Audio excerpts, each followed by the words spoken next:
भारतीय संविधान और राज्य व्यवस्था। तो इसका पहला टॉपिक है कि भारतीय संविधान का विकास और संविधान सभा। अंतरिम सरकार में डॉक्टर राजेंद्र प्रसाद के पास विभाग था, तो वो था खाद्य और कृषि विभाग। हिंदी भारत के संघ की राजभाषा होगी, ऐसा संविधान निर्मात्री सभा की किस समिति के द्वारा सितंबर 1949 को निर्णीत किया गया था? तो प्रारूप समिति के द्वारा। भारतीय संविधान को बनाने में समय लगा तो 2 वर्ष 11 माह और 18 दिन का। डॉक्टर राजेंद्र प्रसाद को संविधान सभा का सभापति चुना गया था दिसंबर 1946 में। भारतीय संविधान को संविधान सभा के द्वारा अंगीकृत किया गया था 26 नवंबर 1949 को। भारतीय संविधान को अपनाया गया था संवैधानिक सभा के द्वारा। संविधान सभा के संवैधानिक सलाहकार थे BN राव। भारतीय संविधान लागू हुआ 26 जनवरी 1950 से।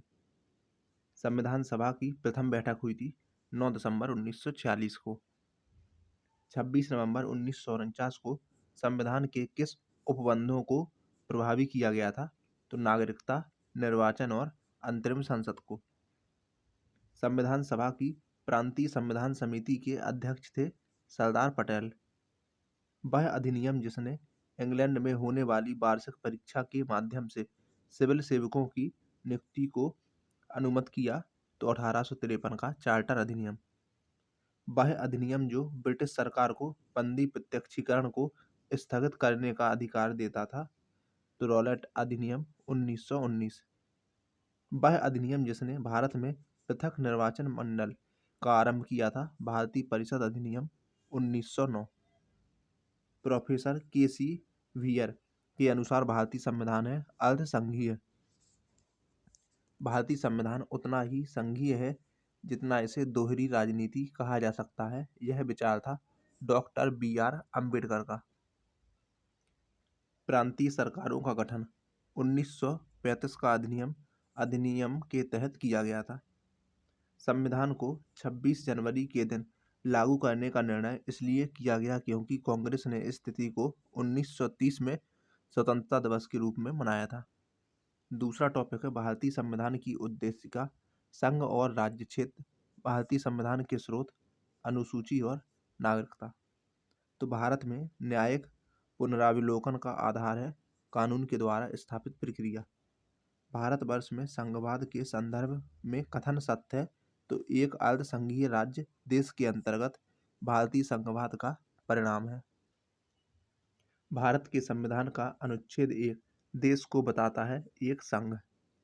भारत ने एक मजबूत केंद्र के साथ संघीय प्रणाली का विचार उधार लिया था कनाडा से। संघीय सूची के अंतर्गत शामिल है रक्षा।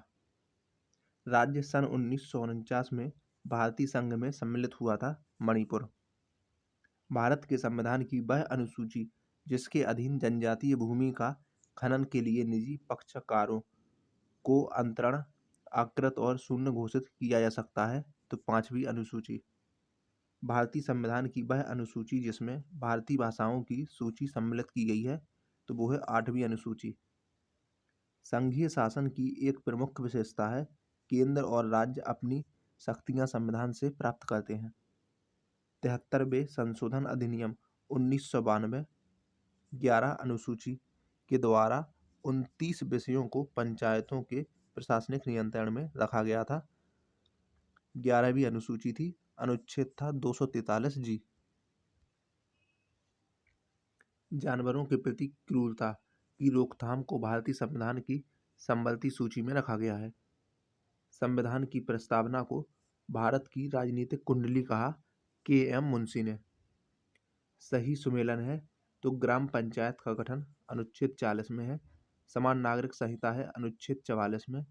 न्यायपालिका और कार्यपालिका का पृथक्करण है अनुच्छेद 50 में।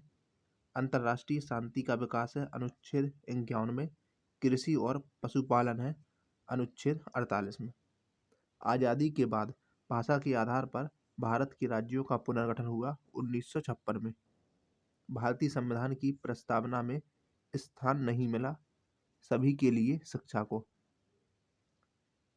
भारतीय संविधान की प्रस्तावना में भारत को एक सार्वभौम, समाजवादी, धर्मनिरपेक्ष, प्रजातांत्रिक गणतंत्र के रूप में घोषित किया गया। भारत में लौकिक सार्वभौमिकता है क्योंकि संविधान की प्रस्तावना आरंभ होती है हम भारत के लोग शब्दों से। भारतीय संविधान की प्रस्तावना में समाजवादी शब्द 42वें संविधान संशोधन के तहत जोड़ा गया था। भारतीय संविधान की प्रस्तावना में 42वां संशोधन के द्वारा समाजवादी और धर्मनिरपेक्ष शब्द जोड़े गए थे। भारत के संविधान की प्रस्तावना में पहले मुख्य रूप से सम्मिलित नहीं किया गया था समाजवाद और धर्मनिरपेक्षता को। वह संशोधन जिससे समाजवाद, धर्मनिरपेक्षता और राष्ट्रीय एकता एवं अखंडता शब्द भारतीय संविधान में जोड़े गए थे, तो वो था 42वां संशोधन। भारतवर्ष को एक धर्मनिरपेक्ष राज्य के रूप में वर्णित करता है संविधान की प्रस्तावना। एक नया राज्य बनाने में संवैधानिक संशोधन के लिए साधारण बहुमत चाहिए। भारत में एक नया राज्य बनाया जा सकता है संसद के साधारण बहुमत से। वह विषय जो संबलती सूची में है तो वो है शिक्षा। भूमि सुधार राज्य सूची के विषयों के अंतर्गत है। भारतीय नागरिकता नहीं प्राप्त की जा सकती है भारतीय बैंक में धन जमा करके। भारतीय संविधान की 10वीं अनुसूची का संबंध है दल बदल विरोधी कानून से। भारतीय संविधान की जिस धारा के अनुसार विधानसभा का गठन होता है वह है धारा 170। भारतीय संघ का 28वां राज्य है झारखंड।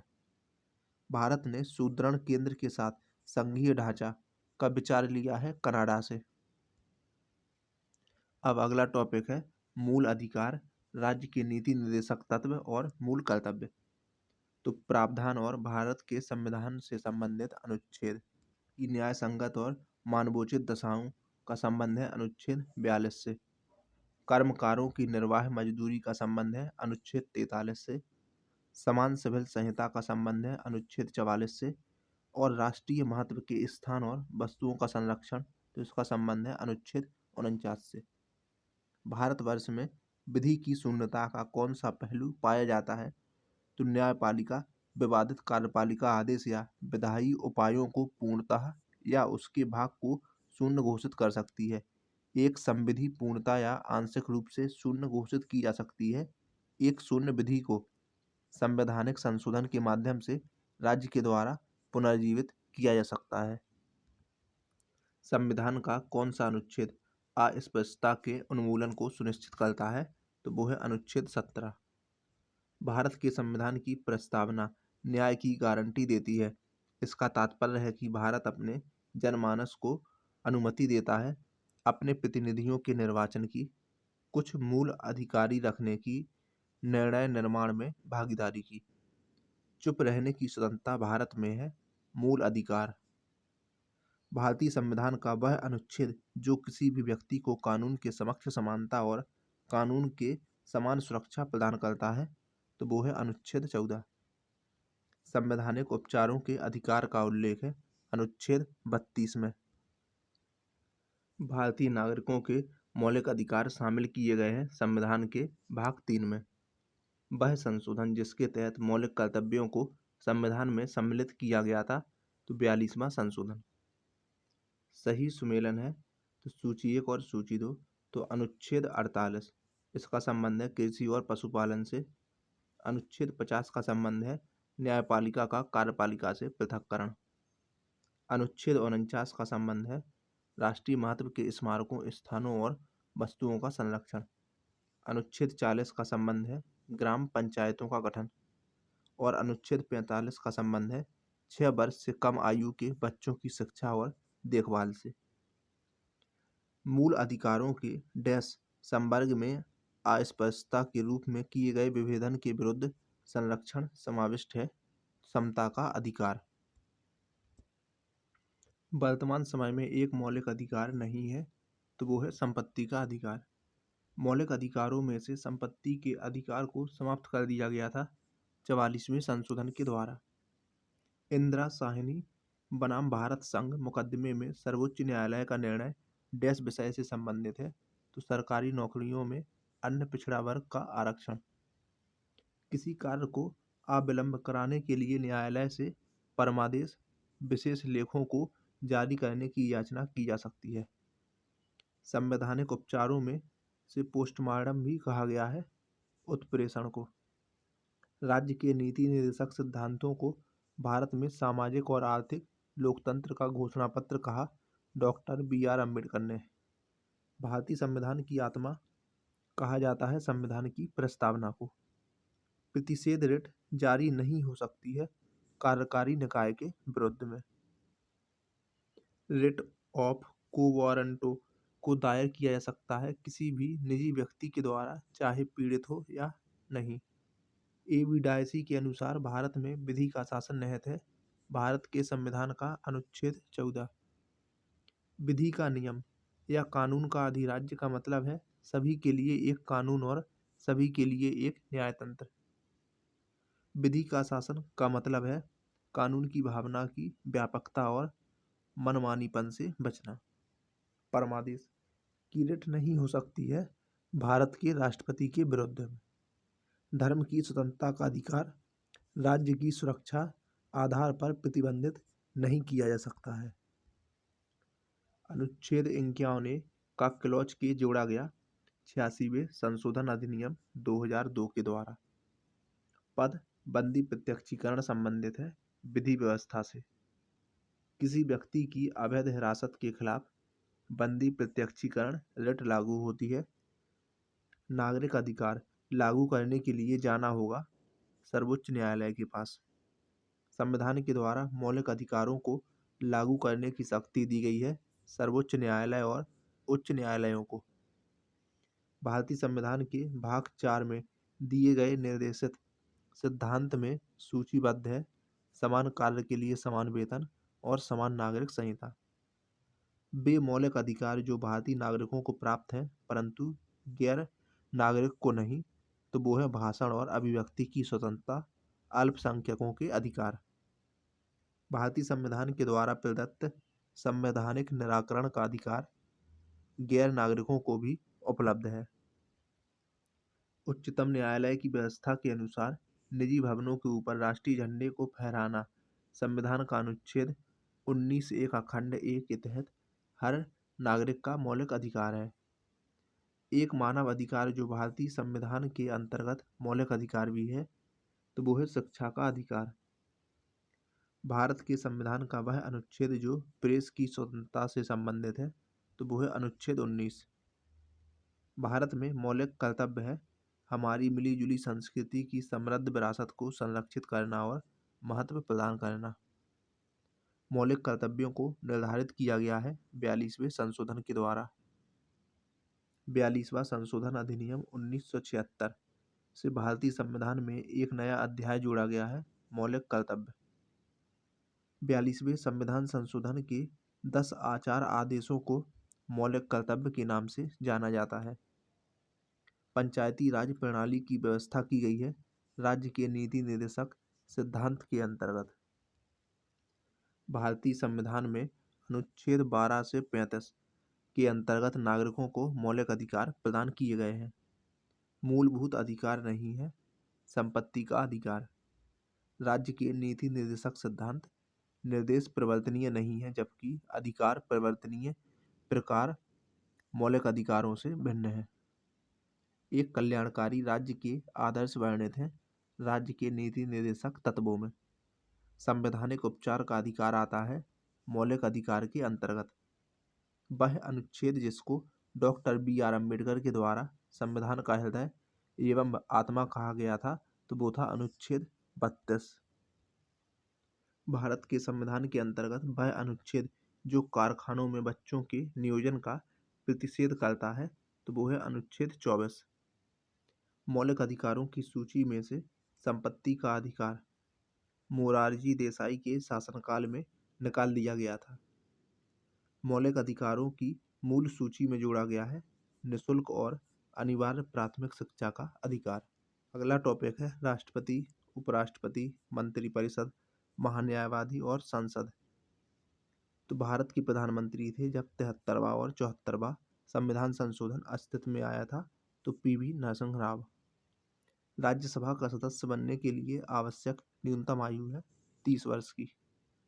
संसद का कार्य है विधि निर्माण, वित्तीय मामलों का नियंत्रण।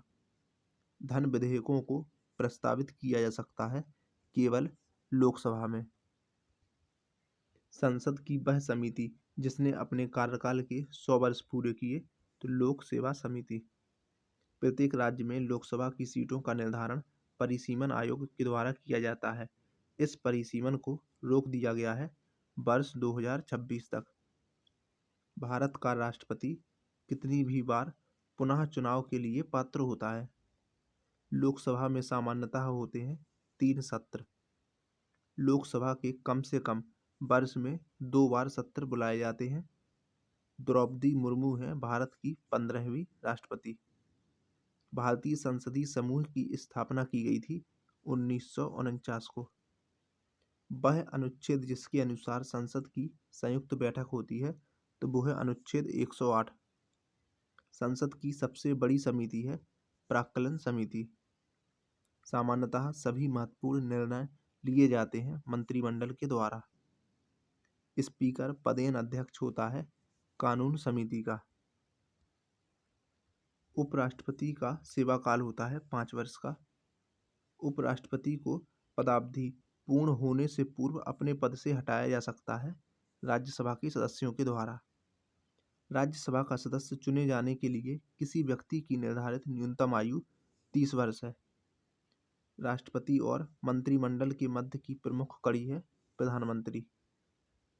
संविधान के अनुच्छेद 113 के अनुसार वार्षिक बजट में 109 अनुदान की मांगें संसद में पेश की जाती हैं। वह संसदीय समिति जो कार्यपालिका को नियम विनियम बनाने के लिए प्रत्यायोजित शक्ति से संबंधित है वो है अधीनस्थ विधान पर समिति। राष्ट्रपति को उसके कार्यकाल की समाप्ति से पूर्व संसद के दोनों सदनों के सुझाव पर हटाया जा सकता है। भारत के राष्ट्रपति को उसके पद से हटाया जा सकता है संसद के द्वारा। राष्ट्रपति के द्वारा राज्यसभा के लिए मनोनीत किए जाते हैं 12 सदस्य। राज्यसभा में राज्यों की सीटों का उचित अवरोही क्रम है तो सबसे ज़्यादा है उत्तर प्रदेश में, उससे कम है महाराष्ट्र में, महाराष्ट्र से कम है तमिलनाडु में और तमिलनाडु से कम है बिहार में। राज्यसभा में होते हैं 250 सदस्य जिनमें से 12 सदस्य भारत के राष्ट्रपति के द्वारा मनोनीत किए जाते हैं। राज्यसभा में निर्वाचित सदस्यों की अधिकतम संख्या होती है 238। राज्यसभा की लोकसभा के समान क्षमता संविधान में संशोधन करने के क्षेत्र में है। वह प्रधानमंत्री जिसके कार्यकाल के दौरान भारत के संविधान में 9वीं अनुसूची को पुनर्स्थापित किया गया था तो जवाहरलाल नेहरू। भारत का महान्यायवादी नियुक्त किया जाता है राष्ट्रपति के द्वारा। लोकसभा और विधानसभाओं के लिए एंग्लो इंडियन के नामांकन के प्रावधान को समाप्त करने के लिए संविधान विधेयक 2019 126वां संशोधन विधेयक की मांग की गई थी। भारत के राष्ट्रपति का संवैधानिक विशेषाधिकार नहीं है पुनर्विचार के लिए एक वित्तीय विधेयक की वापसी। लोकसभा सचिवालय लोकसभा अध्यक्ष के सीधे पर्यवेक्षण में आता है। भारत के उपराष्ट्रपति का चुनाव किया जाता है संसद के दोनों सदनों के सभी सदस्य चाहे वो निर्वाचित हों या मनोनीत हों। वार्षिक वित्तीय विवरणों और वित्त विधेयक को संसद में इनमें से क्रमशः तो वार्षिक वित्तीय विवरण 112 अनुच्छेद के द्वारा और वित्त विधेयक 110 अनुच्छेद के तहत पेश किया जाता है। भारत की संचित निधि से भुगतान भारतीय संसद के अनुमोदन के द्वारा किया जाता है। भारत के राष्ट्रपति के चुनाव मंडल में सम्मिलित होते हैं संसद के दोनों सदनों के सभी निर्वाचित सदस्य एवं राज्य विधानसभाओं के सभी निर्वाचित सदस्य। भारत में राष्ट्रपति का चुनाव किया जाता है एकल हस्तांतरणीय मत प्रणाली के द्वारा। भारत में धन विधेयक को पारित कराता है अध्यक्ष स्पीकर। भारत में प्रधानमंत्री बनने की हेतु व्यक्ति की न्यूनतम आयु होती है 25 वर्ष। भारतीय संविधान का वह अनुच्छेद जो भारत के राष्ट्रपति के महाभियोग प्रक्रिया से संबंधित है वो है अनुच्छेद 61। गैर धन विधेयक पर भारत के राष्ट्रपति अपने निषेधाधिकार का प्रयोग कर सकता है। सर्वोच्च न्यायालय के न्यायाधीशों की संख्या में वृद्धि की जा सकती है संसद के द्वारा। संसद के संयुक्त सत्र की अध्यक्षता करता है लोकसभा का अध्यक्ष। संविधान के द्वारा केंद्रीय सरकार की कार्यपालिका शक्ति निहित की गई है राष्ट्रपति में। भारतीय राजनीतिक व्यवस्था में कार्यपालिका विधानपालिका के अधीन रहकर कार्य करती है। भारत के राष्ट्रपति की अध्यादेश जारी करने की शक्ति है विधायी शक्ति। संसद को राज्य सूची में किसी मामले के संबंध में कानून बनाने की शक्ति है बशर्ते यह है राष्ट्रीय हित में। लोकसभा का सदस्य चुने जाने के लिए एक व्यक्ति को 25 वर्ष से कम का नहीं होना चाहिए। संसद का हिस्सा होता है राष्ट्रपति। भारत का महान्यायवादी जिसके द्वारा नियुक्त किया जाता है वह है भारत के राष्ट्रपति। भारत सरकार को कानूनी विषयों पर परामर्श देता है अटॉर्नी जनरल। एक गैर सदस्य के रूप में संसद के किसी एक सदन की कार्यवाही में भाग ले सकता है महान्यायवादी। भारत सरकार का वह अधिकारी जो सदस्य न होते हुए भी भारतीय संसद की कार्यवाही में भाग लेने का अधिकार रखता है तो अटॉर्नी जनरल। भारत सरकार का प्रथम विधि अधिकारी समझा जाता है महान्यायवादी। धन विधेयक पेश किया जाता है केवल लोकसभा में। राज्यसभा का पदेन अध्यक्ष होता है उपराष्ट्रपति। भारत का प्रधानमंत्री लोकसभा के प्रति जवाबदेह है। संघीय मंत्री परिषद के मंत्री उत्तरदायी होते हैं केवल लोकसभा के प्रति। भारतीय सर्वोच्च न्यायालय में न्यायाधीशों की नियुक्ति करता है राष्ट्रपति। भारतीय राष्ट्रपति अपनी शक्तियों का प्रयोग करते हैं सीधे अथवा अपने अधीनस्थ अधिकारियों के द्वारा। एक एमपी की सीट को रिक्त घोषित किया जा सकता है यदि वह सदन से लगातार 60 दिन की अवधि के लिए अनुपस्थित रहता है। लोक लेखा समिति अपनी रिपोर्ट प्रस्तुत करती है लोकसभा के स्पीकर को। यदि राष्ट्रपति और उपराष्ट्रपति का पद खाली हो तो भारत के राष्ट्रपति के पद पर होता है भारत का मुख्य न्यायाधीश।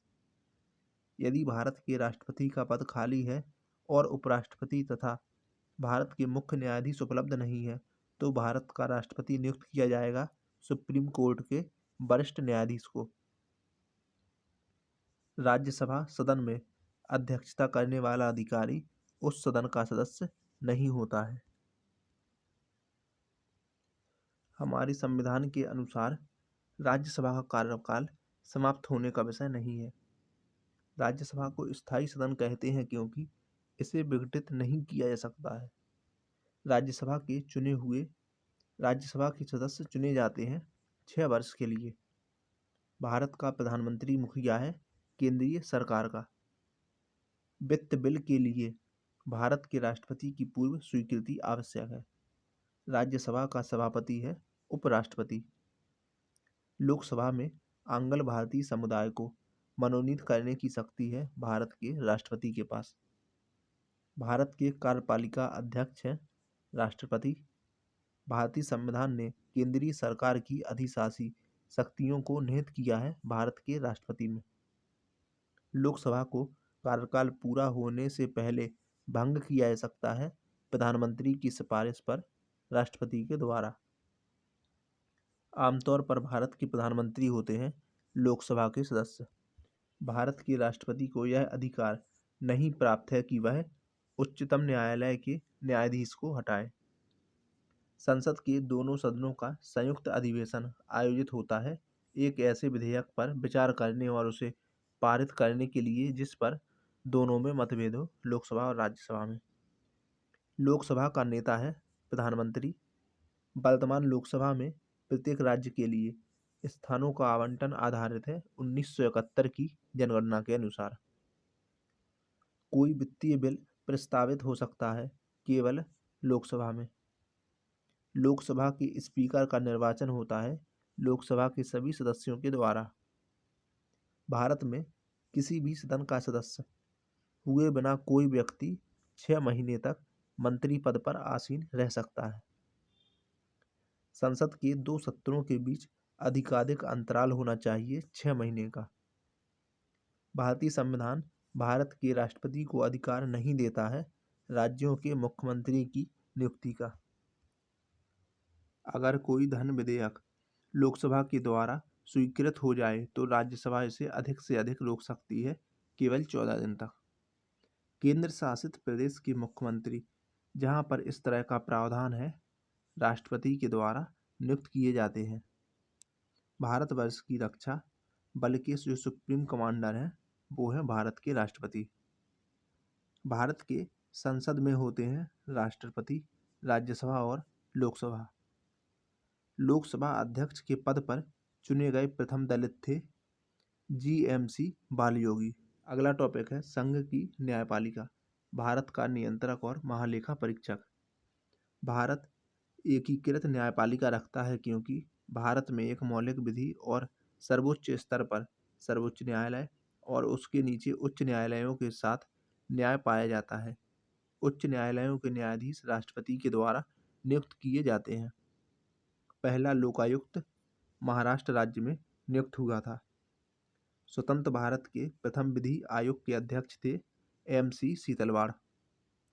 उच्चतम न्यायालय का न्यायाधीश अपना पद कार्यकाल समाप्त होने के पूर्व अपना इस्तीफा डैश को सौंप सकता है या त्याग सकता है तो राष्ट्रपति को। सर्वोच्च न्यायालय का न्यायाधीश अपने पद से त्यागपत्र दे सकता है राष्ट्रपति को लिखकर। AS आनंद 1990 के दशक के अंत में भारत के मुख्य न्यायाधीश पद पर कार्यरत थे। भारत के नियंत्रक और महालेखा परीक्षक की नियुक्ति की जाती है राष्ट्रपति के द्वारा। भारत के सर्वोच्च न्यायालय ने गोलकनाथ बनाम पंजाब राज्य मामले में संभावित अधिनिर्णय के सिद्धांत को अपनाया था। उच्च न्यायालय के कार्यक्षेत्र में बदलाव किया जा सकता है केवल संसद के द्वारा। वर्तमान में सर्वोच्च न्यायालय के न्यायाधीशों की संख्या है 34। भारत में न्यायिक पुनरावलोकन का आधार है कानून के द्वारा स्थापित प्रक्रिया। न्यायिक पुनरावलोकन का अर्थ यह है कि उच्चतम न्यायालय किसी भी राज्य के कानून को अवैध घोषित कर सकता है। भारतीय सुप्रीम कोर्ट ने संविधान के अनुच्छेद 142 में प्रावधानित अपनी विशेष शक्तियों का उपयोग करते हुए उत्तर प्रदेश भारतीय राज्य में लोकायुक्त नियुक्त किया। सर्वोच्च न्यायालय के न्यायाधीशों की सेवानिवृत्ति की उम्र है 65 वर्ष। उच्चतम न्यायालय के न्यायाधीशों की संख्या की वृद्धि करने की शक्ति है संसद के पास। भारत के सर्वोच्च न्यायालय की स्थापना हुई है भारतीय संविधान के द्वारा। अगर भारत के राष्ट्रपति के चुनाव में कोई विवाद है तो उस विवाद को सौंपा जा सकता है भारत के सर्वोच्च न्यायालय को। उच्च न्यायालयों में गुवाहाटी एक से अधिक राज्य केंद्र शासित प्रदेश के लिए है। उच्चतम न्यायालय के द्वारा घोषित विधि भूमि की विधि बन जाती है अनुच्छेद 141 के अंतर्गत। अगला टॉपिक है राज्य की कार्यपालिका। तो राज्य का मंत्रिपरिषद सामूहिक तौर पर उत्तरदायी है विधानसभा के प्रति। पहला लोकायुक्त स्थापित हुआ था महाराष्ट्र में। राज्य में अध्यादेश लागू किया जा सकता है राज्य के राज्यपाल के द्वारा। विधानसभा के दोनों सदनों के द्वारा बिल पास होने के बाद राज्यपाल के पास निम्न विकल्प होते हैं। वह अपनी अनुमति दे सकता है, विधेयक को अपने पास रोक सकता है, वह विधेयक को एक बार पुनर्विचार के लिए वापस भेज सकता है, वह विधेयक को राष्ट्रपति के विचार हेतु सुरक्षित रख सकता है। संसद राज्यों की विधान परिषदों का निर्माण या समाप्ति कर सकती है। किसी राज्य में विधान परिषद की संरचना अथवा विघटन किया जा सकता है केंद्रीय संसद के द्वारा। भारत में राज्य विधान पालिकाओं का उच्च सदन है विधान पालिका परिषद।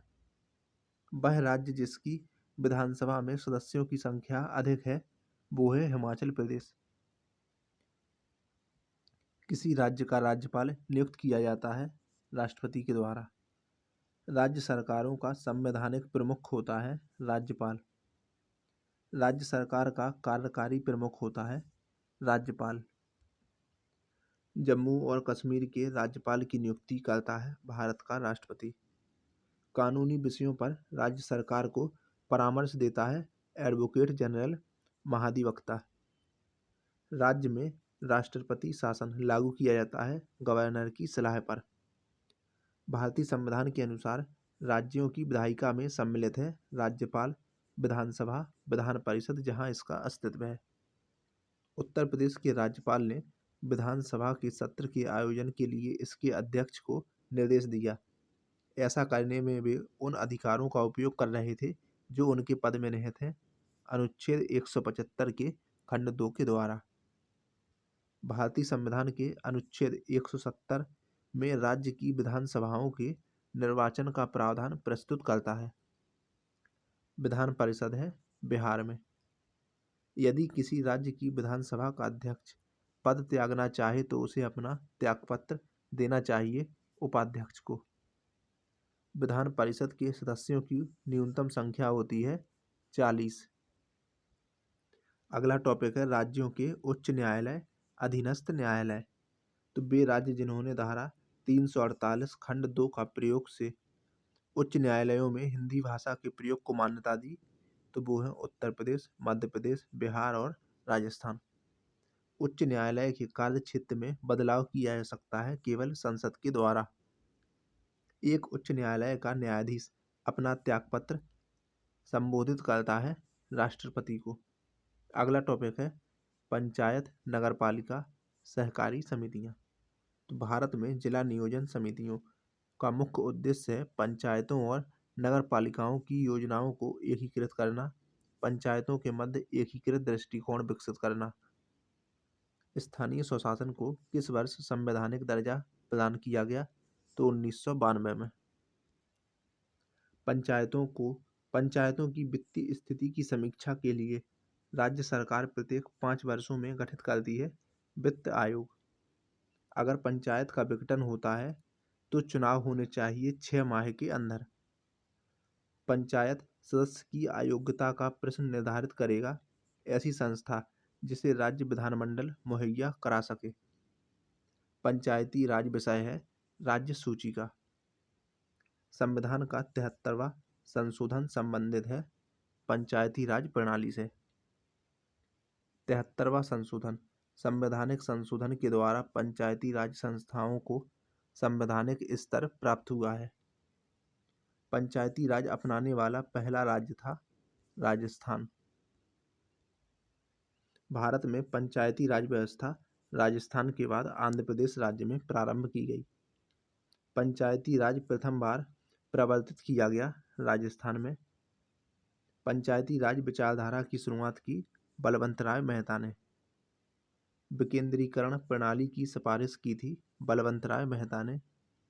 भारत में पंचायती राज की अनुशंसा के लिए बनी समिति के अध्यक्ष थे बलवंतराय मेहता। सूची 1 में है पंचायती राज समितियां और सूची 2 में है वर्ष। तो CH हनुमंता राव वर्ष 1984, GVK राव वर्ष 1985, अशोक मेहता समिति 1977, LM संघवी समिति 1986 और बलवंत राय मेहता समिति 1957। पंचायती राज संस्थाओं को 29 कार्यों की सूची अनुच्छेद 243 जी के तहत दी गई। भारत में महिलाओं के लिए पंचायती राज संस्था में स्थान आरक्षित है। पंचायत के चुनाव कराने हेतु निर्णय लेती है राज्य सरकार। पंचायती राज व्यवस्था के तहत निर्माण हुआ था ग्राम पंचायत का। वह अनुच्छेद जो पंचायत के गठन के लिए राज्य सरकारों को निर्देश देता है अनुच्छेद 40। वह कमेटी जिसने न्याय पंचायत बनाने की सिफारिश की थी अशोक मेहता कमेटी। वह कार्य जो स्थानीय स्वशासन के अधिकार क्षेत्र में नहीं आता है सार्वजनिक अनुशासन का रखरखाव।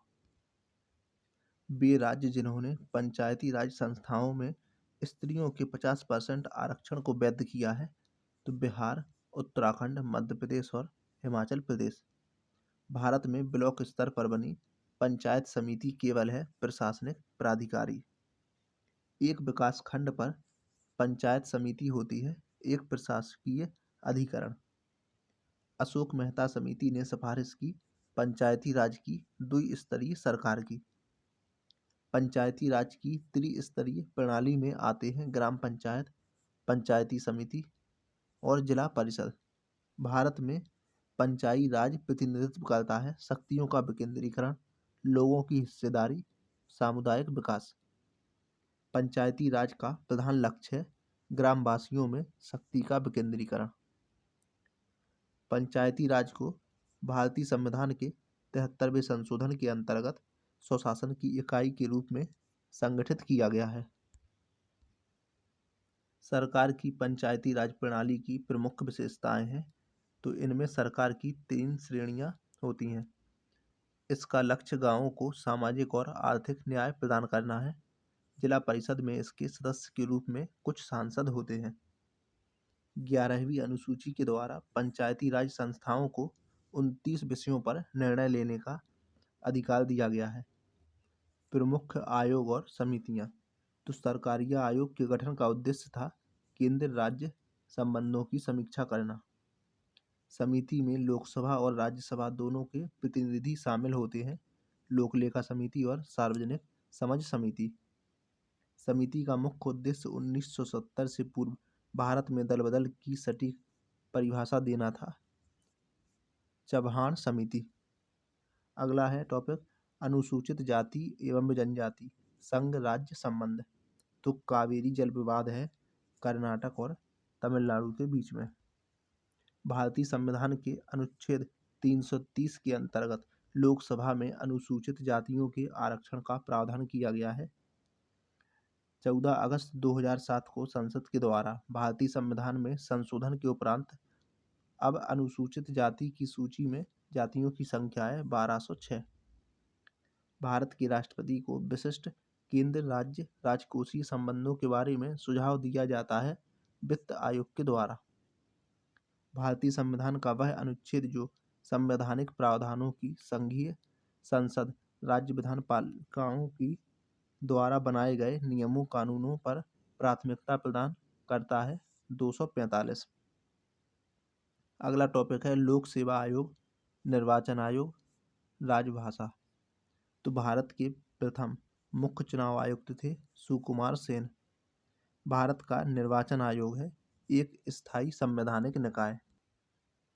यह बिहार की एकमात्र भाषा है जिसकी अपनी लिपि तिरुहतिया है, तो मैथिली भाषा।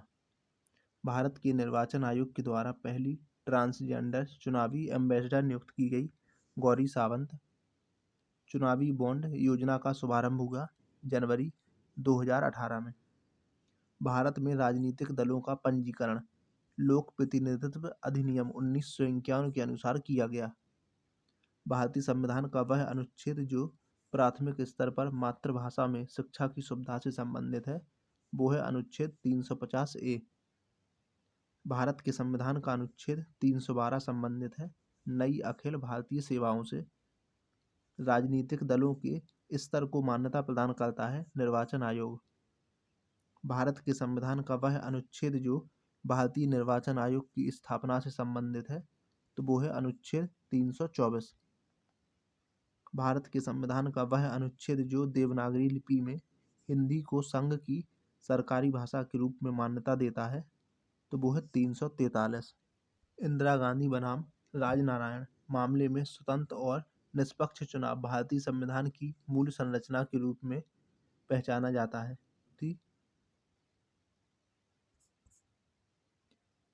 भारत के विभिन्न राजनीतिक दलों को राष्ट्रीय या क्षेत्रीय दल का दर्जा देने का अधिकार है चुनाव आयोग को।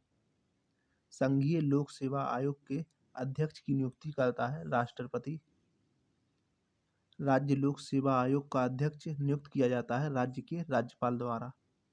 संघ लोक सेवा आयोग अपना वार्षिक प्रतिवेदन सौंपता है राष्ट्रपति को। निर्वाचन आयुक्त को हटाया जा सकता है मुख्य निर्वाचन आयुक्त के परामर्श पर राष्ट्रपति के द्वारा। अगला टॉपिक है आपात उपबंध संविधान संशोधन।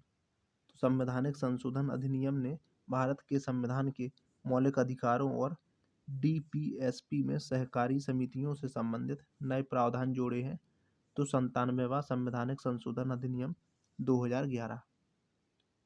भारतीय संविधान की प्रस्तावना में समाजवादी और धर्मनिरपेक्ष शब्द 42वें संशोधन के द्वारा संवैधानिक संशोधन द्वारा जोड़ा गया। संविधान का 105वां संशोधन संबंधित है। यह राज्यों को अन्य पिछड़ा वर्ग निर्धारण की शक्ति देता है। 73वां संशोधन के बाद विकेंद्रीकरण किया गया। निर्णय लेने की शक्तियों का, पूर्ण व्यवस्था का, प्रशासनिक शक्तियों का। 73वें संविधान संशोधन अधिनियम के तहत पंचायती राज संस्थाओं में चुनाव लड़ने के लिए न्यूनतम आयु है 21 वर्ष की। भारतीय संविधान के संशोधन का प्रस्ताव लाया जा सकता है संसद के द्वारा। 127वां संविधान संशोधन विधेयक 2021 संबंधित है आरक्षण से। वह संविधान संशोधन जिसके द्वारा शिक्षा के अधिकार को एक मौलिक अधिकार के रूप में सम्मिलित किया गया था, तो वो था 86वां संशोधन।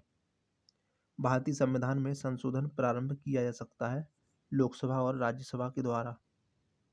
भारतीय संविधान में संशोधन के लिए विधेयक लाया जा सकता है या तो लोकसभा में या राज्यसभा में। संविधान में मंत्रिमंडल शब्द का एक ही बार प्रयोग हुआ है और वह हुआ है अनुच्छेद 352 में। वह संवैधानिक संशोधन अधिनियम जिसके द्वारा मंत्रिपरिषद की संख्या लोकसभा के कुल सदस्यों के 15% की सीमा तक निर्धारित की गई है, तो वो है 91वां संवैधानिक संशोधन अधिनियम 2003। वह संवैधानिक संशोधन जिसके तहत पंचायती राज संस्थाओं में महिलाओं को आरक्षण प्रदान किया गया था, तो 73वां संवैधानिक संशोधन। 73वां संविधान संशोधन कानून की वैधानिक शुरुआत 64वां संविधान संशोधन बिल से हुई थी। संवैधानिक प्रावधान के संशोधन का प्रावधान दिया गया था भाग 20 अनुच्छेद 368 में। भारतीय संविधान में संशोधन होता है अनुच्छेद 368 के अनुसार। 124वां संवैधानिक संशोधन संबंधित है आरक्षण से। पहली ही अवस्था में राष्ट्रपति 2 महीने की अवधि के लिए वित्तीय आपातकाल की घोषणा जारी कर सकते हैं।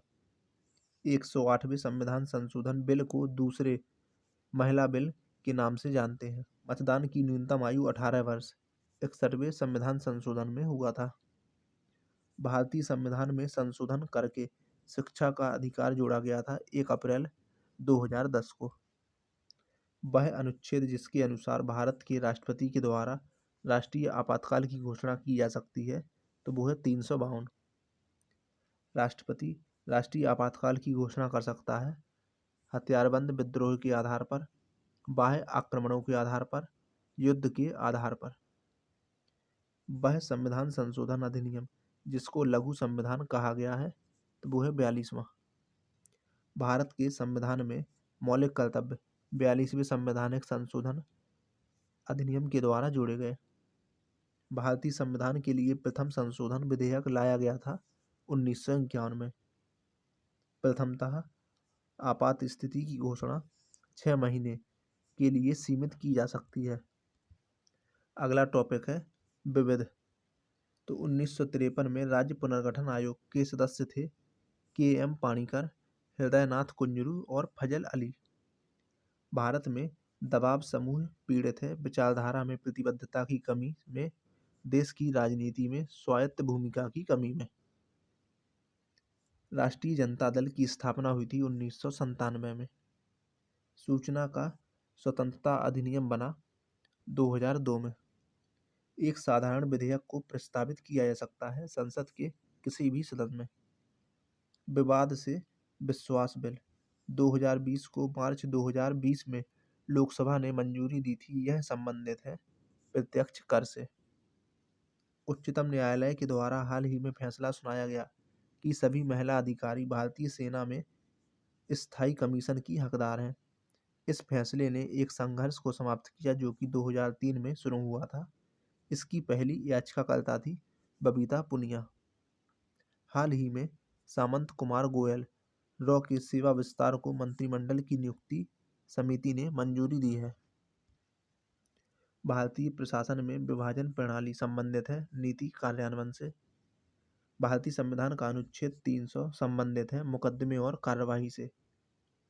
केंद्र सरकार में उच्चतम नागरिक सेवा अधिकारी है मंत्रिमंडल सचिव। राष्ट्रीय महिला आयोग बनाया गया था संसद से पारित अधिनियम के द्वारा। तीनों सेवाओं के लिए रक्षा प्रमुख पद की स्थापना के लिए प्रथम बार के सुब्रमण्यम कमेटी ने सिफारिश की थी चीफ ऑफ डिफेंस स्टाफ की। भारत का वह प्रथम राज्य जिसने मसाला बॉन्ड बाजार में प्रवेश किया तो वो है केरल। गन आइलैंड नामक पुस्तक के लेखक हैं अमिताभ घोष। एशिया का प्रथम देश जिसने समान लिंगों में शादी को कानूनी मान लिया है तो वो है ताइवान। पिछड़ा वर्ग आयोग के प्रथम अध्यक्ष थे काका कालेलकर।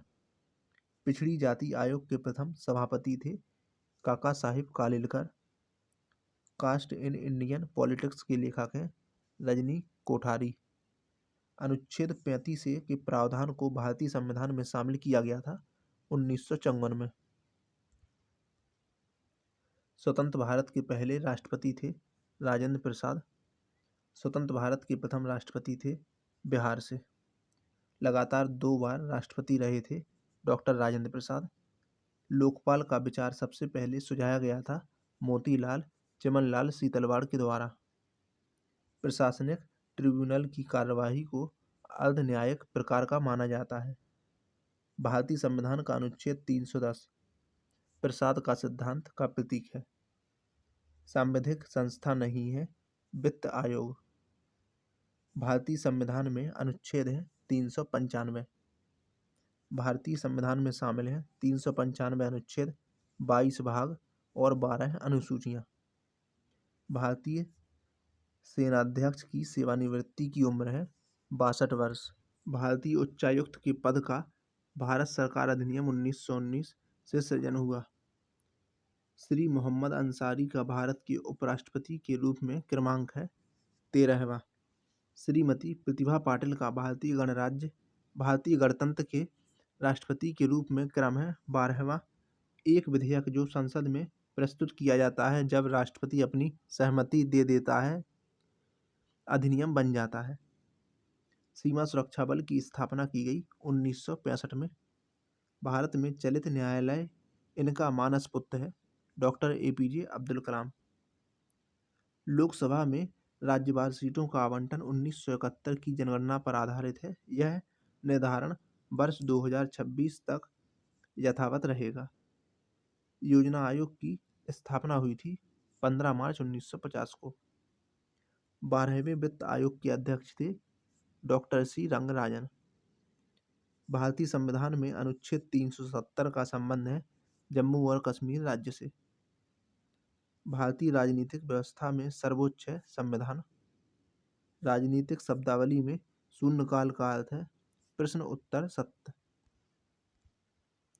बाबरी मस्जिद राम जन्मभूमि का विवाद जो कि इलाहाबाद उच्च न्यायालय लखनऊ न्यायपीठ के समक्ष था का प्रकार था स्वत्वाधिकार मुकदमा।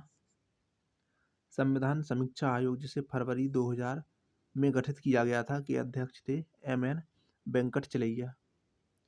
लोकसभा के उपाध्यक्ष थे PM सईद। लोकसभा का पहला आम चुनाव हुआ था 1952 में।